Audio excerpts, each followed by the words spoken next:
So here we are, just a couple of pictures I shot in the garden. Just there's only a few, so I won't bore you, but it's using the Pixel Kings in ETTL flash, and I've not deleted any of them. This is all I took. So as you can see there, what I did was I was, you can see the shooting information here. I backed up a bit and I turned the transmitter off on the camera, so every time I turned it back on, if I wanted to use automatic zoom on the flash, because it defaulted to 24mm, I had to keep going into my flash menu and turning auto back on. But to be honest, I never really did it that much, because 24mm was fine for me.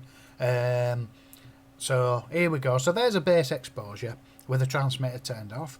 Then coming up after these few pictures, by the way, there's a video of the back of the camera and the flash and showing you the menus and stuff like that.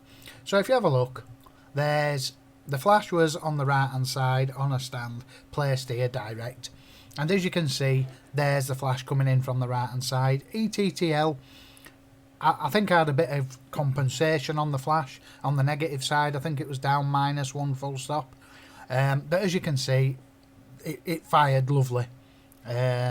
Fills in nicely. Again, 300mm. Did I set this at 300mm? Yeah, 300mm coming in from the right hand side, ETTL. 175mm coming in from the side, ETTL. What I did with all these, I got a base exposure, and I don't think my shutter speed changed. If you look, yeah, my shutter speed's just stayed the same, and I've just let the flash fire. Now, this was really, really far away from the flash. I wasn't nowhere near 100 foot away, to be honest, but I was a good 30-40 foot away, and as you can see, it worked perfectly fine. Then I moved right to the back of my kitchen and fired it again, and it works perfectly fine. And for a few more shots, I just walked around the garden, just randomly shooting, testing the ETTL. Nothing's been deleted from the camera, so as you can see, I got no sporadic shots off the flash. It just worked. I mean, I have done a bit of editing on them, just in Lightroom, just because I got it a little bit harsh, but as you can see, really, really nice. Shutter speed never changed. There's another one. Test exposure, then bringing in the flash, turning back on the transmitter on the camera, leaving the zoom at 24mm. I wasn't bothered about it zooming in. Base exposure, bringing in a bit of flash from the back, and slowing the shutter down a bit. Speeding the shutter up now and using flash from the right hand side. As you can see, it's backlighting the subject. Same again, just messing around with the shutter speed now so that you can see you're taking in more ambient. Now it's more or less just flash and the background's going darker at 400 of a second. Again, zooming right in, knocking that background nice and dark, just using the flash as the main light and shooting above my sync speed.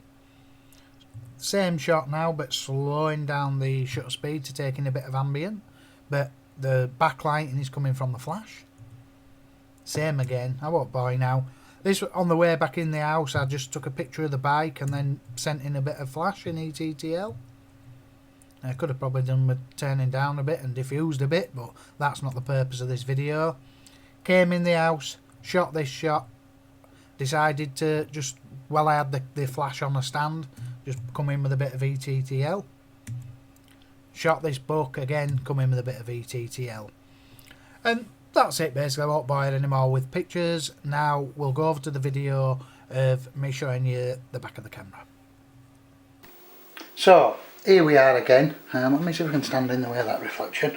So here we are again. I've been out now and done a lot of testing, which you're going to see a few pictures at the end of this video.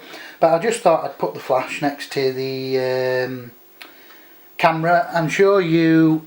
I'm now going to just turn the transmitter on and the receiver. And I've actually gone and put the lens cap on like an idiot. And if I now, as you can see, the flash has picked up the ETTL. But like I've told you, if you look at the zoom, let me try stand in the way of that glare. like I've told you,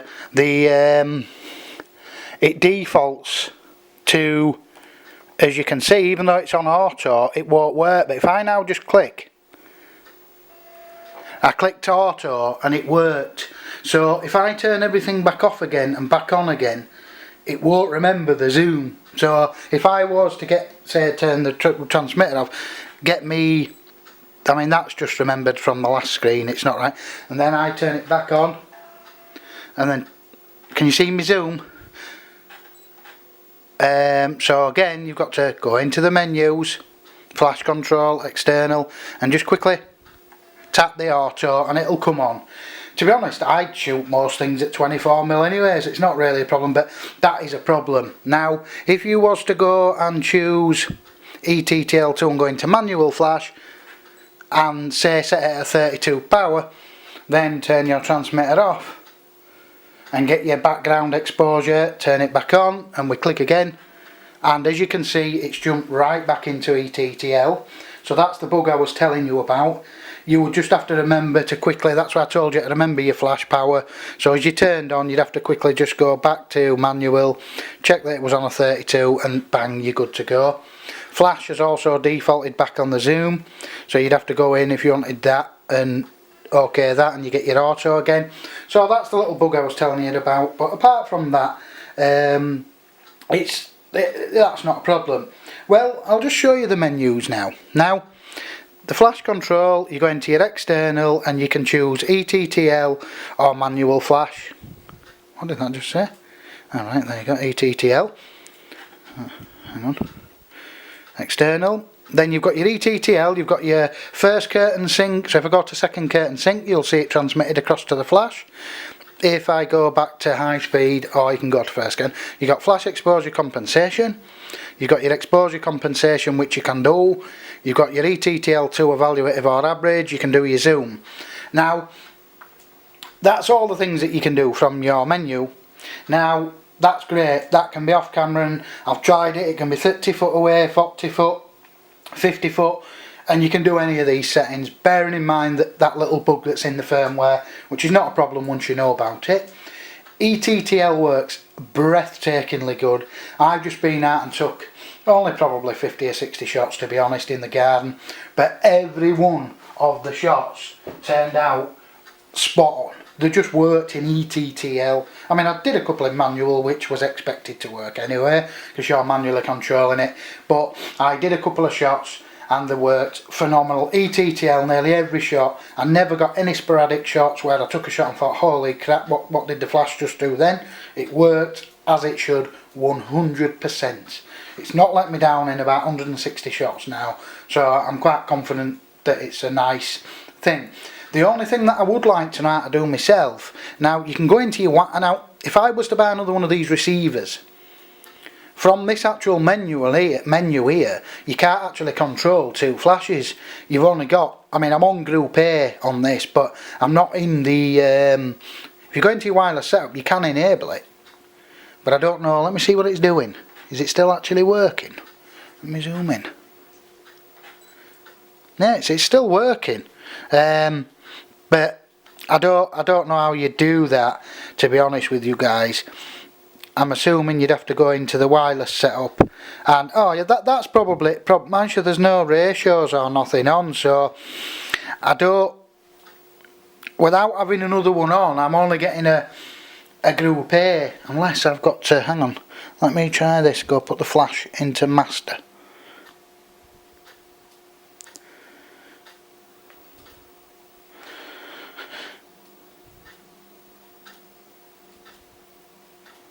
My flash doesn't seem to want to go into master for some reason.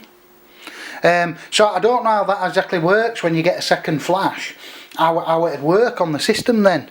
Because if you disable that and then you go back one, you're then in your normal ETTL, but that's only controlling one flash. So if you had, like I say, if you had a flash on Group B, I'm almost certain you'd have to do it through the wireless function.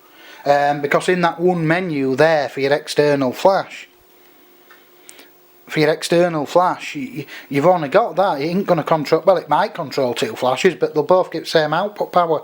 You can't list two flashes, so I don't know how you do that. I'm sure it must be, you'd probably have to put your flash in master or slave mode, and then your other flash in slave mode, then you'll be able to go into your wireless setup and then do it. You must have to do it like that, or have your 580X as a master and your Wine 565 as a slave. Now I'm not quite sure how that works because I haven't got one, but I do know you can do it. That's the whole idea. But for now, I know you won't be able to do it from this one menu here. It'd have to be something to do with a wireless feature, but at the minute half its stuff's greyed out because it's probably not picking up a Group B from another receiver. That's all it is. I think that would, if I was to have a Group B, let me just enable that.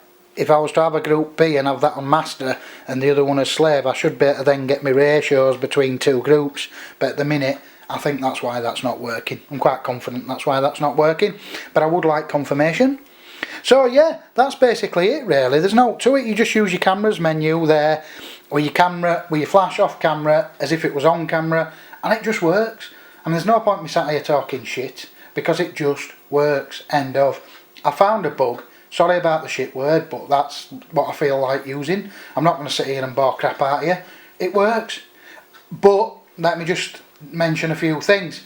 If you haven't got a 580EX2 or a 430EX2, I do know on the older flashes that half of these features in the menu don't work. So there's no real point in these triggers really. Now I know on the Wine 565 that's meant to work spot on, and it's only 100.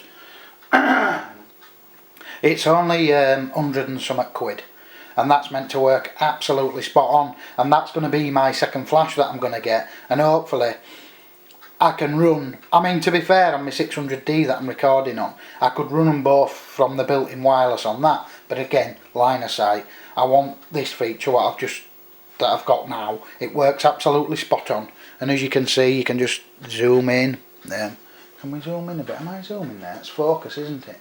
Right, let me zoom. And as you can see, the zoom's changing, the f-stop's changing. If I go up to an f9, the distance priority, it's all working absolutely spot on. So anyway, so depending on what flash you've got, you need to check up whether it's worth to buy these triggers. But if you've definitely got a YN565 or a 430 or a 580X2 and a camera that supports ETTL2, they're definitely going to be worth buying because you can control everything from your camera. You don't have to get up off your ass once you've set your camera up. You can set your flash, say you're in a church and you put the flash off to the side shooting through an umbrella for the bride and groom. It wouldn't be very distracting, and you'd better walk around the church shooting away, just quickly banging in a bit of, either put it in manual or whatever way you want to go about it. And it's going to work from whatever distance you are. It's going to work reliable, 100%. It's going to work great.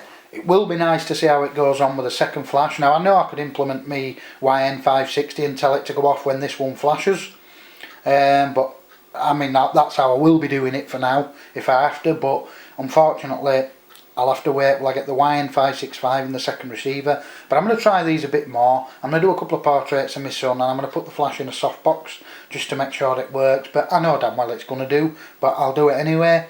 And yeah, there's part two. I can't really say no else. That the menu works. I might show you later on.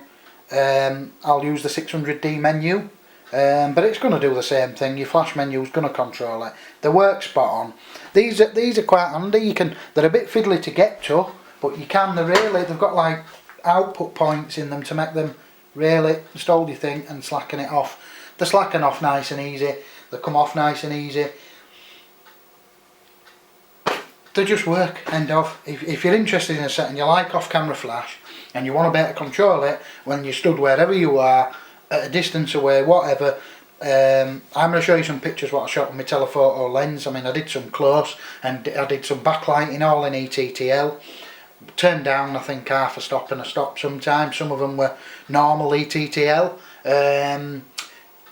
Basically I worked the compensation on the ETTL as I would as if it was on camera. It were no different, it worked, it responded, it was fantastic, it's great, the great, end of. Right, speak to you after.